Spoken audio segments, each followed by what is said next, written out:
Hello everyone and welcome to study practically. तो आज का टॉपिक है TQM यानी कि टोटल क्वालिटी मैनेजमेंट।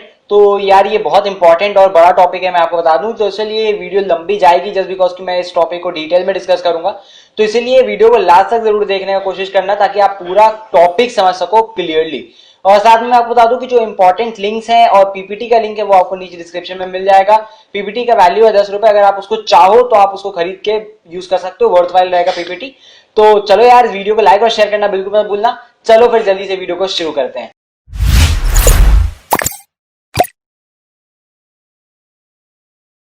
तो यार TQM में पढ़ने को बहुत कुछ है, लेकिन आज के वीडियो में हम लोग प्रिंसिपल्स के बारे में बात करेंगे, साथ में बात करेंगे कैसे इंप्लीमेंट किया जाता है TQM, PDCA साइकिल क्या होता है, और साथ में एग्जांपल्स की बात करेंगे। और वीडियो के लास्ट तक में एडवांटेजेस और डिसएडवांटेज के भी बारे में डिस्कस करेंगे। तो इसलिए वीडियो लंबी जाएगी है, तो लास्ट तक जरूर देखना समझने के लिए।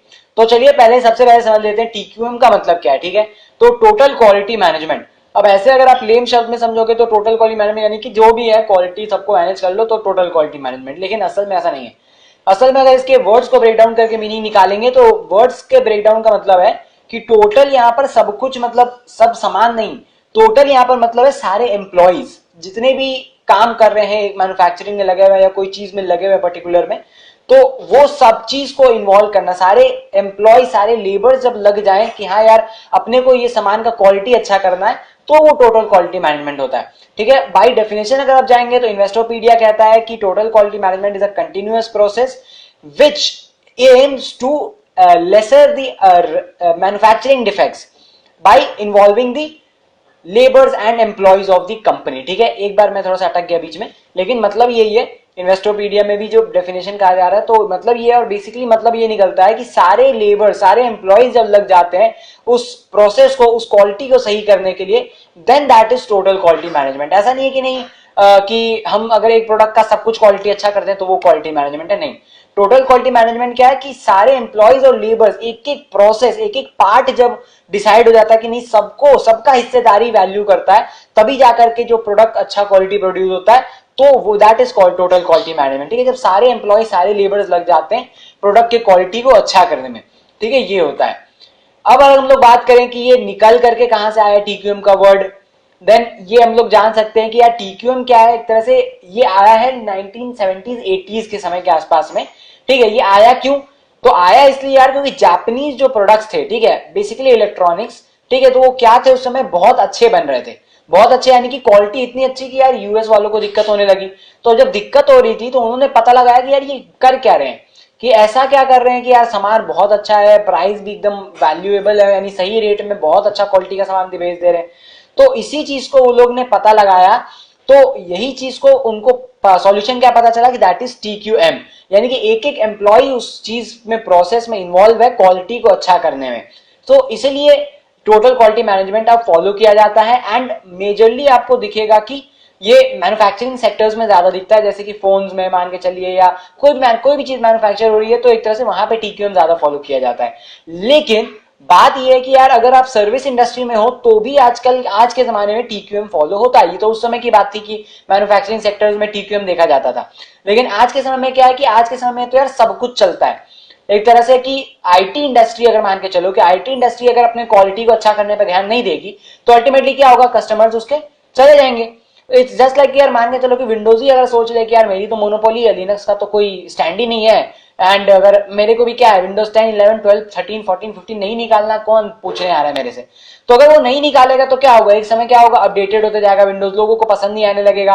फिर क्या होगा, ये चीज देख करके कोई कंपटीशन एंटर कर जाएगा, and that would be difficult for Microsoft. तो इसलिए ऐसे तो बिल गेट्स भैया के पास ऐसा कोई दिक्कत नहीं है क्योंकि पैसे बहुत है, लेकिन फिर भी विंडोज अपने कंपटीशन को ऐसे भी नहीं आने देता क्योंकि वो क्वालिटी अपनी ज्यादा से ज्यादा इंप्रूव करता है। So that is also main feature of TQM।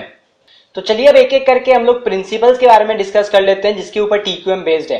तो प्रिंसिपल्स कहने का मतलब क्या है कि यार यही लॉज है जो कि TQM को चला रहे हैं। अगर ये चीज नहीं होंगी, ये चीज फॉलो नहीं की जाएंगी तो TQM अच्छे से रन नहीं कर पाएगा। तो सबसे पहले आपको आता है कस्टमर फर्स्ट। ये एक बेस प्रिंसिपल है TQM का, यानी कि कस्टमर को सबसे पहले आगे रखा जाता है। अगर आप कस्टमर्स के बारे में ध्यान नहीं दोगे तो क्या होगा यार, काम नहीं चलेगा अच्छे से, क्योंकि टीक्यूएम बेस्ड है क्वालिटी के ऊपर। क्वालिटी किसकी पसंद करोगे? अपने पसंद की तो नहीं रखोगे ऑफ कोर्स यार, जो कस्टमर को पसंद है वही रखोगे। तो इसलिए customer first, that is the base principle of total quality management. Second आता है आपका एम्प्लॉय ओनरशिप। एम्प्लॉय ओनरशिप की जैसा कि मैंने आपको बताया कि टोटल क्वालिटी मैनेजमेंट के यहाँ पे टोटल का मतलब क्या है कि सारे एम्प्लॉय, सारे लेबर्स का मिल करके साथ देना क्वालिटी को इंप्रूव करने में। तो इसलिए एम्प्लॉय का ओनरशिप उसको समझना बहुत जरूरी है कि एम्प्लॉय भी एक ओनर है एक तरह से, कि अगर वो चीज गड़बड़ा देता है, गड़बड़ कर देता है, तो क्या होगा कि क्वालिटी कहीं भी प्रोसेस दिक्कत देगा तो आपका क्वालिटी गड़बड़ा जाएगा। तो इसीलिए इंपॉर्टेंस क्या है, एक प्रिंसिपल इसका ये भी है कि एम्प्लॉय को ओनरशिप देना उस चीज के लिए जो वो डिजर्व करता है। तो ये भी एक बेस प्रिंसिपल है। थर्ड आता है आपका based on process. Based on process यानी कि पूरा जो प्रोसेस है, एक तरह से टोटल क्वालिटी मैनेजमेंट क्या है, एक पूरा प्रोसेस बेस्ड है कि सारी चीजें बाय प्रोसेस चलती हैं, और अगर वहां प्रोसेस पे भी जरा सा भी कहीं गलती आता है तो भी वो प्रोसेस बिगड़ जाता है, एंड अल्टीमेटली क्या होगा, प्रोसेस सही से फॉलो नहीं हो पाएगा टीक्यूएम का। ठीक है। फोर्थ आता है आपका सिस्टम इंटीग्रेशन। सिस्टम इंटीग्रेशन यानी कि सिस्टम पे बेस्ड है, ठीक है, सिस्टम इंटीग्रेटेड है इसके अंदर, यानी कि जो भी सिस्टम एक तरह से बैठाया गया है तो वो इंटीग्रेटेड है एक तरह से उसके अंदर, ठीक है। तो पर्टिकुलरली सिस्टम के थ्रू ही वो पूरा टीक्यूएम का प्रोसेस जो है वो फॉलो होता है। फिफ्थ आता है आपका कम्युनिकेशन, ठीक है। तो कम्युनिकेशन स्ट्रांग होना बहुत जरूरी है, ये भी एक बेसिक प्रिंसिपल है टोटल क्वालिटी मैनेजमेंट का। अगर कम्युनिकेशन गैप होगा, कहीं भी कोई भी तरह का कम्युनिकेशन गैप हो, तो वो एक तरह से टोटल क्वालिटी मैनेजमेंट के पूरे प्रोसेस को बेकार कर सकता है। सिक्स्थ आता है आपका डेटा ड्रिवन। तो टोटल क्वालिटी मैनेजमेंट जो है वो कोई ऐसा फैक्ट्स के ऊपर नहीं होता कि ये पसंद आएगा वो पसंद आएगा तो ऐसा करते हैं तो वैसा करते हैं, ऐसा कुछ नहीं है। जो डेटा दिखाता है कि क्वांटिफाइंग डेटा, ऐसे भी नहीं कि कुछ भी अपने से ले रहे हैं कि हाँ सेटिस्फैक्टरी गुड ये वो नहीं, कितने लोगों ने इसको अच्छा कहा, कितने लोगों ने इसको खराब कहा, उस बेसिस पर। तो डेटा ड्रिवन उस तरीके से हुआ कि उस बेसिस पर डिसाइड किया जाता है कि हाँ ये प्रोडक्ट अच्छा है नहीं है, इसको कैसा आगे फ्यूचर में क्या करने की जरूरत है इसके साथ। सेवेंथ आपका लास्ट आता है कांस्टेंट इंप्रूवमेंट, ठीक है। ये आपका लास्ट प्रिंसिपल है और डिफाइन क्या करता है, कांस्टेंट इंप्रूवमेंट, यानी कि लगातार इंप्रूवमेंट करने की जरूरत होती है। जैसे मैंने बताया टीक्यूएम जो है वो एक कंटिन्यूअस प्रोसेस है, रुकता नहीं है। ऐसा कभी नहीं होगा कि आप एक परफेक्ट प्रोडक्ट या एक परफेक्ट सर्विस निकाल दोगे, ऐसा कभी नहीं होता यार। कोई भी उठा करके देख लो, कोई भी चीज परफेक्ट नहीं है, कभी ना कभी कोई ना कोई गलती निकल ही आती है। तो इसलिए वो कांस्टेंट इंप्रूवमेंट वाला चीज हमेशा एक प्रिंसिपल के तरीके से फॉलो होता है, और साथ ही में यही बनाता है कि टीक्यूएम एक कंटिन्यूअस प्रोसेस इसीलिए चलता है क्योंकि कभी भी कोई चीज आप परफेक्ट बना नहीं पाते हो। आप हर बार उसमें से प्रॉब्लम निकालते हो, फिर उसको वापस सॉल्यूशन करते हो, फिर उसमें से कुछ ना कुछ गलती निकलती है, फिर आप उसको सही करते हो, एंड दिस प्रोसेस कंटिन्यूज। तो ये आपके 7 प्रिंसिपल्स होते हैं, ठीक है। अब अगर आगे बात करें कि इंप्लीमेंट कैसे किया जाता है, तो टीक्यूएम को इंप्लीमेंट करने का यार 3 सिंपल सा प्रोसेस है।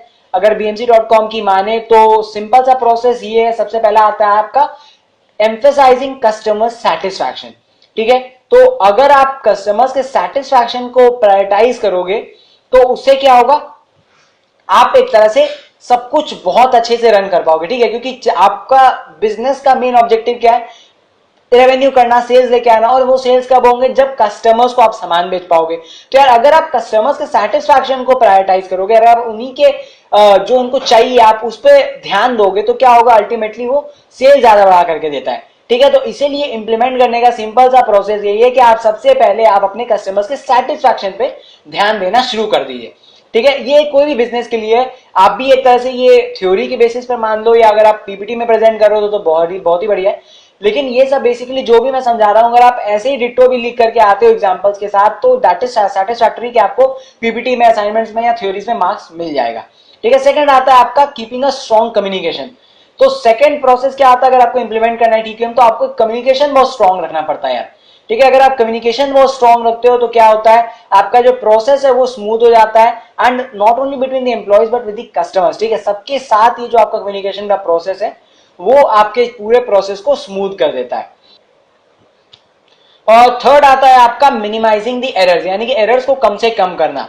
तो ये आपका तीसरा प्रोसेस है अगर आप इंप्लीमेंट करना चाहते हैं टीक्यूएम को। तो यानी कि एरर्स अगर आप कम से कम करोगे, ठीक है, तो आप क्या करोगे, अच्छे से अच्छा प्रोडक्ट निकालते जाओगे। यही बेसिक डिफरेंस होता है आपका टीक्यूएम में और सिक्स सिग्मा में। ऐसे बेसिकली सिक्स सिग्मा अप्रोच भी सेम बैठती है। सिक्स सिग्मा भी यही कहता है कि आप अपना प्रोडक्ट कैसे अच्छा कर सकते हो, टोटल क्वालिटी मैनेजमेंट भी यही कह रहा है कि सामान कैसे अच्छा कर सकते हो। लेकिन बेसिक डिफरेंस क्या है, बाय द वे अगर आप चाहो तो यार मैं उसके ऊपर अलग वीडियो बना दूंगा, कमेंट करके बता देना। लेकिन बेसिक डिफरेंस मैं अभी समझा देता हूं। सिक्स सिग्मा क्या करता है, सिक्स सिग्मा डिफेक्ट्स निकालने में फोकस करता है और टोटल क्वालिटी टीक्यूएम क्या करता है, टीक्यूएम देखता है कि यार कैसे अच्छे से अच्छा स्टैंडर्ड प्रोसेस इंप्लीमेंट कर दिया जाए, जैसे कि रूट लेवल पर ये चीज डाल दी जाए ताकि सारे प्रोडक्ट्स अच्छे ही निकले। और सिक्स सिग्मा का क्या अप्रोच रहता है कि डिफेक्ट्स कम से कम हो, यानी कि अगर 1 लाख फोन आ रहे हैं तो उसमें खाली 10 ही खराब निकले। वो 10 भी क्यों खराब हो रहे हैं उसका रीजन उसको नहीं जानना है, कि उसको बस ये कि कम से कम खराब हो ताकि फायदा कम से कम फायदा ज्यादा हो जाए। तो ये सिक्स सिग्मा अप्रोच रहता है, लेकिन टीक्यूएम इससे बिल्कुल डिफरेंट अप्रोच है। ठीक है, ये आपको होता है इंप्लीमेंटेशन का प्रोसेस। अब अगर हम लोग बात करें तो पीडीसीए साइकिल जो है, ठीक है, वो भी एक तरीके से आपको ये एक साइकिल जो वो है ये भी कहीं ना कहीं प्रोसेस की तरह क्लासिफाई किया जाता है और बहुत बार कैटेगरीज में भी डाला जाता है। ठीक है, तो आप बाय थ्योरी आप कुछ भी क्लासिफाई कर सकते हो, लेकिन PDCA cycle is a different term all alone. ठीक है, तो अगर बहुत जगह आप पढ़ोगे पीडीसीए साइकिल एक अपनी सी चीज भी है अलग से, लेकिन पीडीसीए साइकिल यहाँ पे भी फॉलो किया जाता है। तो वो कैसे, तो टीक्यूएम क्या है यार, वो एक पीडीसीए साइकिल पे बेस्ड है। बेस्ड ऐसा क्या मतलब है कि पीडीसीए का फुल फॉर्म क्या है जान लेते हैं। सबसे पहले आता है पी यानी कि प्लान, डी यानी कि डू, सी यानी कि चेक और आपका ए यानी कि एक्ट। ठीक है, तो ये आपका फुल फॉर्म है। तो यही चीज पे अगर आप टीक्यूएम को डिफाइन करोगे तो सिंपल सा चीज बैठता है यार कि सबसे पहले जो प्रोसेस अगर टीक्यूएम को फॉलो करते हो तो आप सबसे पहले क्या करते हो, प्लान करते हो चीजों को कि क्या कैसे होनी है। ठीक है, मान के चलो आपने सारे एम्प्लॉइज को बताया, बुलाया, ये समझा दिया कि यार ये ऐसे ऐसे होनी है, क्वालिटी इंप्रूव करनी है, तो सबका ये रोल रहना है। ठीक है, तो फिर ये आपका प्लान होता है। ठीक है, फिर आता है आपका डू यानी कि करना, इस चीज को कैसे करना है वो समझाया जाता है, फिर वो किया भी जाता है एक्चुअली। ठीक है, अब मान के चलिए कि अपन ने डिसाइड किया कि हाँ अपने को Xiaomi फोन्स का ये चीज इंप्रूव करना है, यहाँ पे क्वालिटी इंप्रूव करना है कि मान के चलिए कि प्रोसेसर हो सके हैंग कर रहा है ज्यादा, तो उस चीज को इंप्रूव करना है। ठीक है, तो उन्होंने प्लान किया कैसे करना है, फिर डी आया डू यानी कि उन्होंने किया उस चीज को, फिर सी आता है यानी कि चेक करना। अब उस चीज को चेक किया जाता है कि क्या वो सही में चीज सही हुई है नहीं हुई है, क्या उसका रेशियो रहा इंप्रूवमेंट का, ये चीज। और लास्ट में ए रहता है यानी कि एक्ट। एक्ट यानी कि देखना कि क्या गड़बड़ हो गई और उसके बाद अब क्या चीजों को वापस सही किया जा सकता है। ठीक है, तो जैसा बताया था एक कंटिन्यूअस प्रोसेस हो, ये एक्ट से फिर वापस अब चला जाएगा, फिर से नहीं कुछ दिक्कतें निकलेंगी या ये सही नहीं हुआ, इस चीज को फिर जाकर के प्लान किया जाएगा, फिर उस चीज को डू किया जाएगा, फिर उस पर आपका चेक होगा, फिर एक्ट होगा, फिर कुछ गलती निकलेगी, फिर प्लान हो जाएगा। तो ये इसलिए कहा जाता है TQM is a continuous process. ठीक है, पीडीसीए साइकिल को भी अगर आप डिफाइन करना चाहो तो ऐसे आप डिफाइन कर सकते हो। अब अगर हम लोग बात करें एग्जाम्पल्स की, तो यार टीक्यूएम का सबसे बड़ा एग्जाम्पल है कैनबैन। ठीक है, कैनबैन के ऊपर मैंने एक वीडियो बनाई थी बहुत स्टार्टिंग में यार, वो वीडियो मैं ऊपर आई कार्ड पे दे दूंगा। अगर वो वीडियो का अपडेटेड वर्जन आपको चाहिए तो नीचे कमेंट करके बता दें यार, वो वीडियो मैंने एक तरह से बहुत स्टार्ट में बनाई थी। कंटेंट वैल्यूएबल है, लेकिन तरीका अगर आपको ऐसे दोबारा फेस टू फेस समझना हो तो आप नीचे कमेंट करके बता देना, मैं उसके ऊपर अपडेटेड वीडियो निकाल दूंगा। तो पॉइंट इज कि कैनबैन जस्ट इन टाइम जो होता है, जस्ट इन टाइम मैन्युफैक्चरिंग जो होती है, तो वो एक तरह से आपका टोटल क्वालिटी मैनेजमेंट का ही एक एग्जांपल है। जस्ट बिकॉज कैनबैन में जैसा हम लोग जानते हैं कि कैनबैन में क्या होता है कि आपको जो सामान जितना चाहिए उतना ही आपको उस जगह पर चाहिए होता है, जिससे कि आप वेस्ट भी नहीं करो और आपका सामान का क्वालिटी मेंटेन रहे। ठीक है, इसका एग्जांपल भी मैंने उस वीडियो में बताया था कि जैसे पिज्जा का अगर एक बनाने के लिए पिज्जा है, जगह इतनी है, तो आप एक तरह से पूरा लॉट खड़ा नहीं कर सकते हो पिज्जा बेसिस का, सारे के सारे टमाटर काट के रख दिए, सारे के सारे शिमला मिर्च काट दी, प्याज बहुत सारी काट दी, चिकन उठा ले बहुत सारा, स्वीट कॉर्न बहुत सारा, तो ऐसा कुछ नहीं कर सकते। ठीक है, जितना आपको ऑर्डर आ रहे हैं, जितना चाहिए अभी के लिए उतना ही आप देखते हो ताकि क्वालिटी आपकी अच्छी रहे और कुछ वेस्ट भी नहीं जाए। तो that is a best example of total quality management. अब जहां तक बात रही यार एडवांटेजेस और डिसएडवांटेजेस, ठीक है, तो अब चाहूं तो मैं बहुत आसानी से एक्सप्लेन कर सकता हूं, लेकिन दिस मेरे हिसाब से ये आपके ऊपर होमवर्क है एक तरह से कि आप इस चीज को अपने से एनालाइज करो कि क्या आपके हिसाब से अच्छा जा रहा है टोटल क्वालिटी मैनेजमेंट में, क्या बुरा जा रहा है। ठीक है, अगर आपको चाहिए तो मैं अलग से वीडियो भी बना दूंगा, लेकिन बेसिकली मैं आपको रफली एक्सप्लेन कर देता हूं क्या है। कि जैसा अपन ने समझा कि टीक्यूएम क्या है कि सारे लोगों को इन्वॉल्व कर रहे हैं एम्प्लॉयज को। ठीक है, तो ये क्या है, ये एक तरह से एडवांटेज है आपका, क्योंकि सारे लोगों का एक तरह से उसमें सहमति आ रहा है, कहीं ना कहीं भागीदारी आ रहा है। और वही एक तरह से डिसएडवांटेज बन जाता है कि कहीं अगर हल्का सा भी प्रोसेस लैग किया कोई भी जगह पर, मान के चलिए कि जैसे कि आप जानते हैं कार्स हैं या फोन्स हैं या लैपटॉप्स हैं, बहुत टुकड़ों टुकड़ों में बनते हैं, तो अगर मान के चलिए किसी ने प्रोसेसर गलत कर दिया तो आगे वाला प्रोसेस, मान के चलो आगे जो भी आ रहा हो, हार्डवेयर सॉफ्टवेयर जो भी आ रहा हो, अगर वो चीज सही भी हो जाए तो भी क्या है, लैपटॉप तो यार अब गलत हो गया एक तरह से, क्योंकि पीछे वाले प्रोसेस में गलती आई है। तो इसीलिए ये एक तरह से डिसएडवांटेज भी आता है। ठीक है। अब अगर अगर अलग आगे इसके बात करें कि जैसे कि मैंने आपको बताया था कि टोटल क्वालिटी मैनेजमेंट क्या होता है कि कंटिन्यूअस प्रोसेस है, ठीक है। तो that is a very benefit for the brand और दी कंपनी, जस्ट बिकॉज कि आप क्या करते हो, आप अपना प्रोडक्ट क्वालिटी हमेशा अच्छे से इंप्रूव कर पाते हो, ये बहुत ज्यादा एडवांटेज है, ठीक है। यही चीज अगर डिसएडवांटेज में जाए तो अगर यार अगर आप लगातार ये चीज करते रहोगे तो ये आपका कॉस्ट बढ़ाता है, ठीक है। तो यही होता है, आप डिटेल एनालाइज करो पूरे टॉपिक को तो आपको समझ में आ जाएगा क्या एडवांटेज है क्या डिसएडवांटेज है, एंड बेसिकली आपको ये समझना है, ठीक है। एग्जाम पे तो आप अगर ये चीज आप याद करके तो जा नहीं सकते यार, आराम से समझ लो इस टॉपिक को, एडवांटेज डिसएडवांटेज आराम से अपने से आप लिख करके आ जाओगे, ठीक है। लिंक मैंने डिस्क्रिप्शन में दिया होगा, पढ़ना चाहो तो आप नीचे से पढ़ सकते हो, बाकी आप समझ लो अच्छे से तो क्लियर हो जाएगा आपका टॉपिक। बाकी अगर अभी तक कुछ समझ में नहीं आया हो तो आप नीचे कमेंट करके मुझे बता सकते हो, और तब भी कोई दिक्कत हो यार तो आ जाओ लिंक्डइन इंस्टाग्राम पे कहीं भी आकर के मुझे ये सॉर्ट आउट कर सकते हो अपनी प्रॉब्लम। एंड वीडियो अच्छा लगा हो तो यार लाइक शेयर करना बिल्कुल मत भूलना, और साथ में वीडियो अच्छी लगे तो लाइक शेयर बिल्कुल कर देना यार, दोबारा मैं बोल रहा हूँ अब तो कर दो।